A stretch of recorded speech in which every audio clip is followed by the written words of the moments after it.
It's time now for your weekly fishing reports and real-time outdoor news. This is the Southwest Outdoors Report. Hi everybody, welcome to your Southwest Outdoors Report, coming to you today from Lake Texoma up on the Texas-Oklahoma border and talking to you about the hottest game fish species anywhere in our four-state region. What is it? It's the smallmouth bass. The last couple of weeks, there have been lots of great smallies caught in lots of locations around our region, and some big ones too. We'll be talking to you about those, and on today's show, we'll be telling you the locations where you can go and find smallmouth bass, and we'll be talking to you about the specific tackle, the equipment you'll be needing to find and catch smallmouth bass of your very own the next couple of weekends. It's springtime, and now is the time. And while I'm here at Texoma, we'll be shooting you around the region for your very latest fishing reports from the rest of Oklahoma with Gary Dollahan, the entire freshwater report from the state of Texas, the saltwater report from Texas with Bill Olson, and the report from the entire state of Louisiana with Cajun Phil and Kevin. We'll also tell you about where the Oklahoma state record smallmouth was caught just a couple of weeks ago on the Lawrence Hot Lake of the Week. We'll have the Ask the Pro, the Costa Catch of the Week, and we'll have a lot more.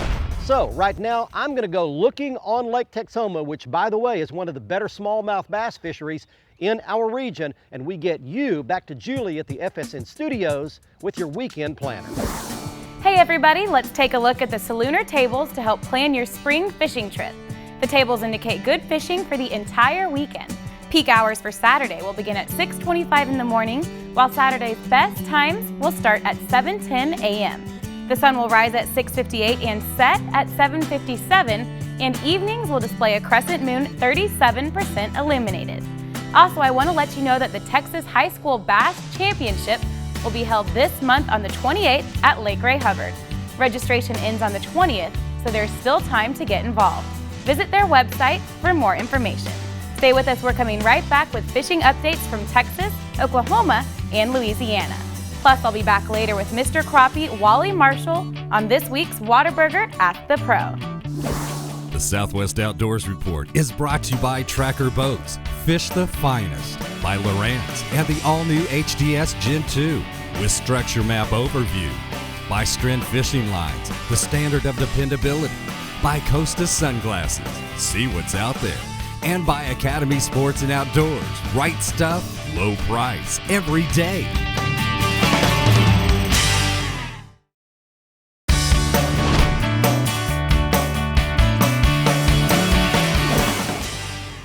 There's one. What is it? Coming up right in front of the boat. Smallie, smallmouth. Ooh, what a pull. Nice smallie. Come up, there he is. Man, he won't give up. Look at this. All right. There we go. There's a good starter. Hey, your SOR is on the road at Lake Texoma today. Coming out to target smallmouth bass. Springtime fishing, water temperature in the mid to upper 60s, and the smallies are all up shallow, getting ready to spawn or spawning, or some have already spawned. That looks like a skinny post-spawn type fish. That's a beautiful smallmouth bass for you right there. About a 2.5 to 3 pound specimen right there. Texoma is loaded with them. Back he goes. All right.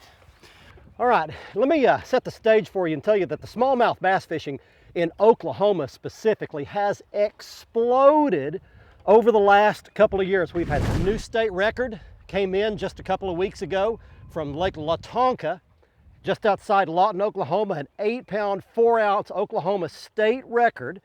Lakes like Eufaula, Ten Killer are producing tremendous catches of smallmouth bass. Foss, Fort Cobb down in the southwestern part of the state, and even here at Texoma. Fantastic smallmouth fishing. The fishermen in the state are doing a great job of taking care of the resource, and they're growing great big. All right, springtime smallmouth bass fishing at Lake Texoma. Let's get you over to Louisiana, check on your fishing there with Cajun Phil. Hi friends, Cajun Phil here with your Fox Louisiana Fishing Report. Well, I tell you what friends, we've been getting some fantastic bass reports from two places. Toledo Bend, and also Lake Vernon. Let's start with Toledo Bend. Joe Jocelyn had a little 10-year-old girl with him. She boated a 10-pound plus bass. What an awesome way to get started fishing. I tell you what, we've also been catching a lot of bass. The numbers have been coming from like 3 foot all the way to 0. Seem like the bass are very shallow. They've been hitting a Stanley spinnerbait and also a Strike Pro flapjack. Now again, one of our favorite colors this time of the year seems to be red, and there's a good reason. It's really hot right now. As far as the speckled trout and redfish action goes, here near Calcasieu Lake, we've got so much fresh water. A couple of the guide service have been kind of hitting around, joking a little bit about saying, you want to go speckled trout fishing or white perch fishing? It's almost that bad. But speckled trout fishing is getting better and better each and every day. I'm looking for the next week or 2 weeks for it to really be on fire. But right now they are catching lots of redfish. You can throw something like a Strike Pro Gold Spoon. That's been working really well. Or say a 1/4 ounce of Bass Assassin grub head with the Bass Assassin trailer behind it. You'll pick up some really nice redfish. I tell you what, make sure and watch Saturday morning, 5:30 a.m. for the Outdoors and Fishing Show right here on Fox Sports Southwest. Now, if you're watching this, of course, at the 8:30 Saturday morning, you just missed show number 1, but make sure and tune in next week.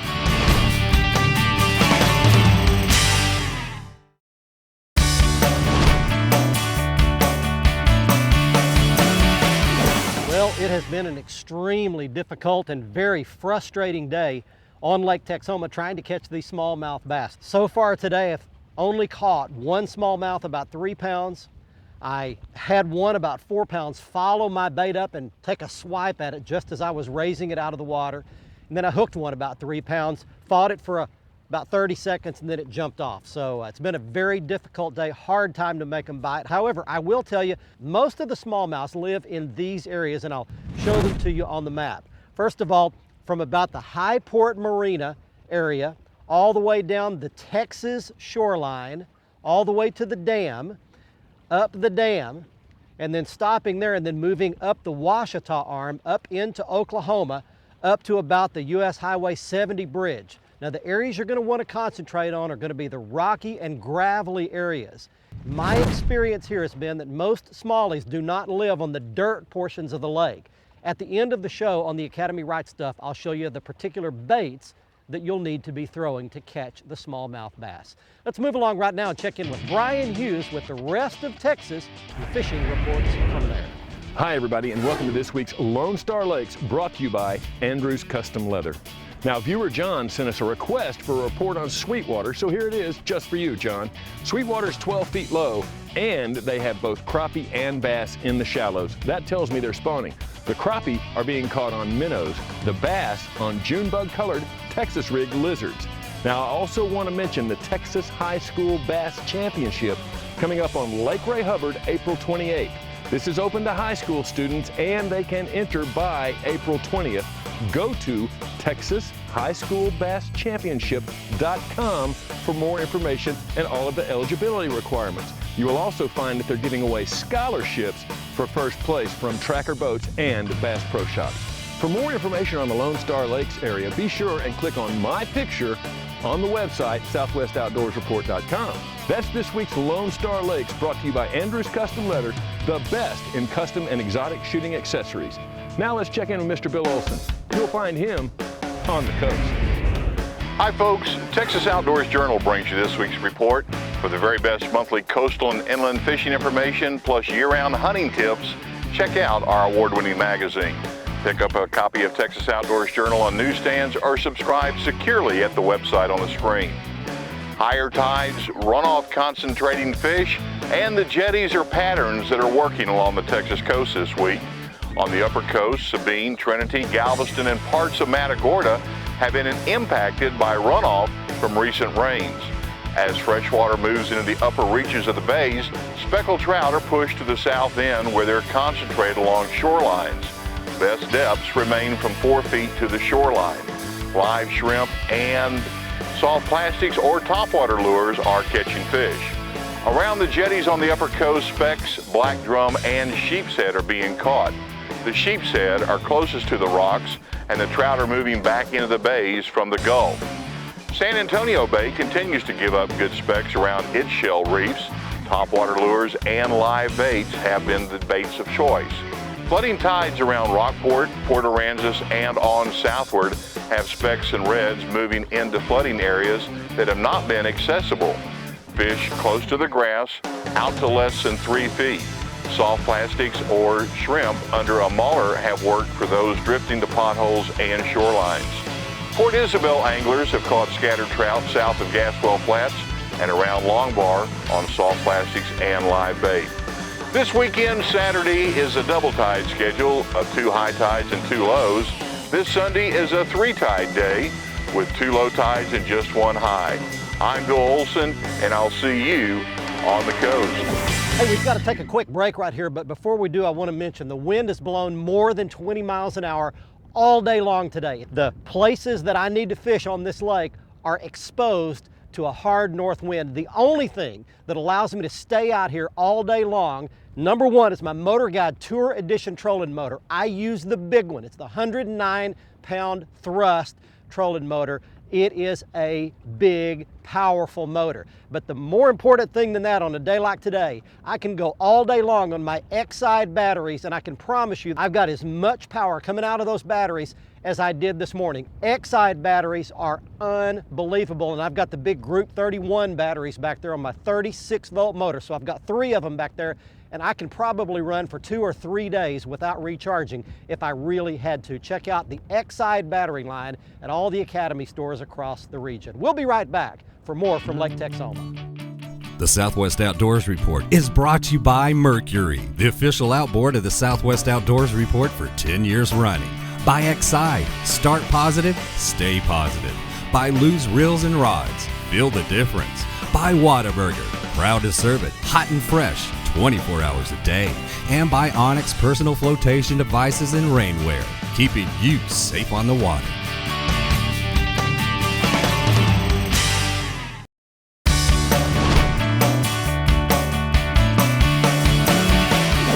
Got him. Right here, almost, oh, look at this. Smallmouth. We finally hooked another one. All right. Come up here. Man, look at that. Oh, it has been one ultra frustrating day. Been smallmouth fishing all day and have lost several good quality smallmouths, including one about 4 and another one about 5. And a couple of those we showed you on camera earlier, but staying in here, the sun's finally going down. It's getting late in the day, and I finally got another one in the boat. Tons of smallmouth in Lake Texoma. It's a much better fishery than what it's showing. Let's put this fish back, and I want to tell you one more thing. There you go, Podna.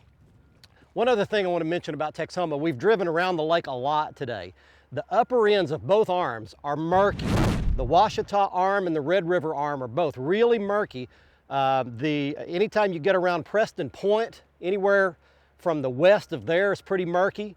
On the Red River arm, and anywhere north of T.I. Point is pretty murky on the Oklahoma side of the Ouachita arm of the lake. Anywhere south of there, east of there, pretty clear water, 6-7 foot visibility in some areas. So we've had to go down to some lighter line. That's why I lost some fish earlier trying to play them around on 6-pound test fluorocast line and lost a couple of fish, and I finally went up to 14-pound test and got one in the boat.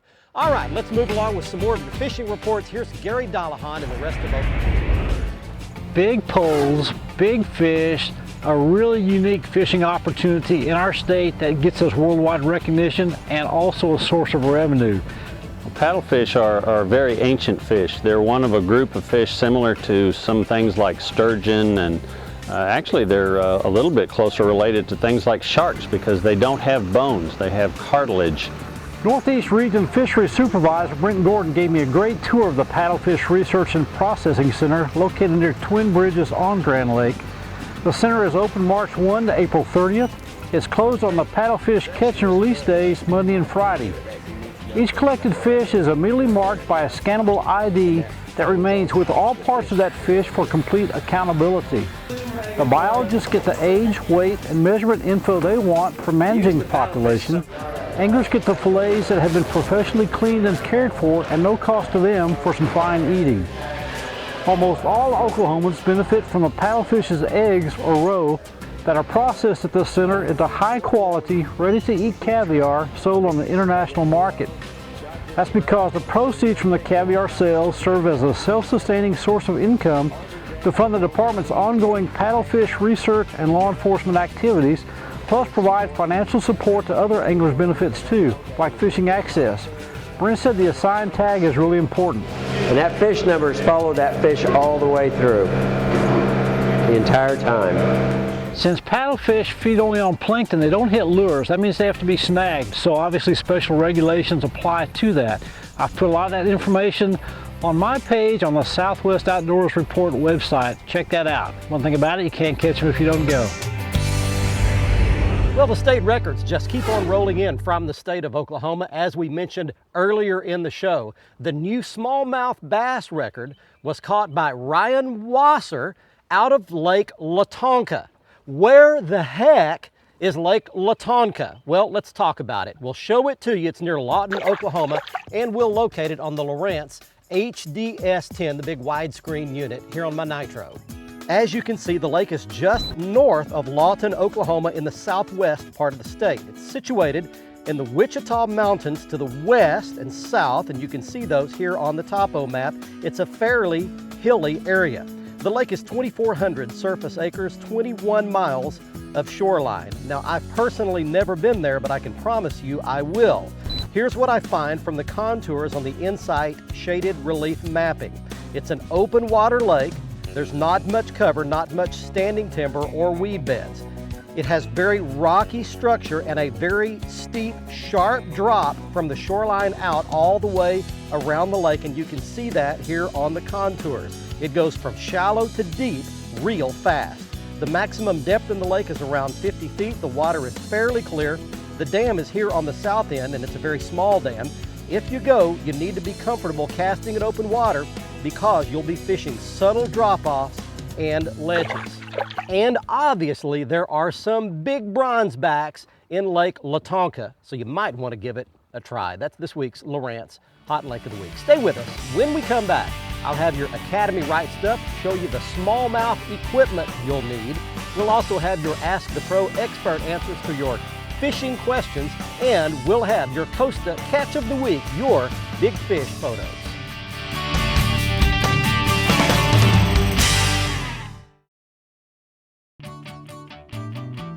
The Southwest Outdoors Report is brought to you by Nitro Performance Bass Boats. Fish your best in a Nitro. By Gene LaRue and Bobby Garland Lures. Quality soft plastic baits made in Oklahoma with American pride. By Academy Sports and Outdoors. Right stuff, low price, every day. And by MotorGuide Trolling Motors. Engineering for angling. Welcome back, everyone. It's time for the Whataburger Ask the Pro feature. Our question this week is from Jameson in Plano, Texas, who asks, do crappie make beds to spawn? For the answer, let's check with Mr. Crappie himself, Wally Marshall. Actually, several hundred crappie will spawn in one area. It has to have structure, it has to produce shade. And yes, crappie make beds, not just like bass where there's one female to 3 or 4 buck bass. Several hundred crappie will use one area, and they fan the bottom of the lake and they make it a little cup that looks like you hit a golf ball and made a divot in the ground. And that's the reason the male's tails are always kind of bloody, because they're in there fanning that bottom, and they'll be on like a sandy or gravel type bottom, not a real silty type bottom. They won't spawn in those areas. If you have a question for one of the pros, just visit our website at southwestouttdoorsreport.com, click on the Ask the Pro link, and send us your questions. Have a great weekend, everyone. Now, back to Barry. This week's winner in the Costa Catch of the Week contest wins a brand new pair of Costa sunglasses. He is Cody Emmert of Houston, Texas. He is shown here with his 28.5-inch speckled trout. That's a big one, caught out of West Galveston Bay. Now, if you would like to send in your big Catch of the Week photo for the Costa Catch of the Week contest, simply go to the website. On the right-hand side of the page, you'll need to log in. If you're not a member already, you'll need to become one. It's free. Once you do that, attach your photo, and you could win a free pair of Costa sunglasses like this month's frame style of the month, which is the Costa Tag. They give you a real advantage when the water is as clear as it is here in the lower end of Lake Texoma with 6-7 foot visibility. And last week we were at Lake Amistad with 18 to 20 foot visibility. Costa Tag is an incredible frame style, comes in several different lens colors, both in polycarbonate and in 580p glass lenses. Check them out at costadelmar.com. Time right now for the Academy Right Stuff. We'll show you the 3 baits that you'll need if you're coming either here to Texoma or anywhere that's got a good population of smallmouth bass. You need a fast, a medium, and a slow-moving bait. Starting the fast on your left, that's a Seville Crankster crankbait, runs about 8 feet deep. You can crank it along at pretty fast speed. Then in the middle, a medium speed bait. That is a bottom-bugging Jean LaRue biffle bug, and it's rigged on a football swivel head, and you crank it along the bottom at a medium speed. And then if you want to fish slowly, then on your right, that is a baby hoodaddy. It's a 3-inch Jean LaRue hoodaddy, the small 3-inch baby style rigged on a lead head. Well, these are most certainly the days that try men's souls and a fisherman's patience. We've had a very hard north wind blowing all day, gin clear water conditions, and finicky biting smallmouth bass. Had to go down to some very light tackle to even get any bites at all. But we did hook some good quality smallmouth bass. It was a lot of fun, and I hope you have good success chasing bronzebacks on your very next trip out. Thanks for joining us on today's show. We'll see you next week from Lake Texoma. I'm Barry Stokes saying be safe, have fun. Bye-bye, y'all.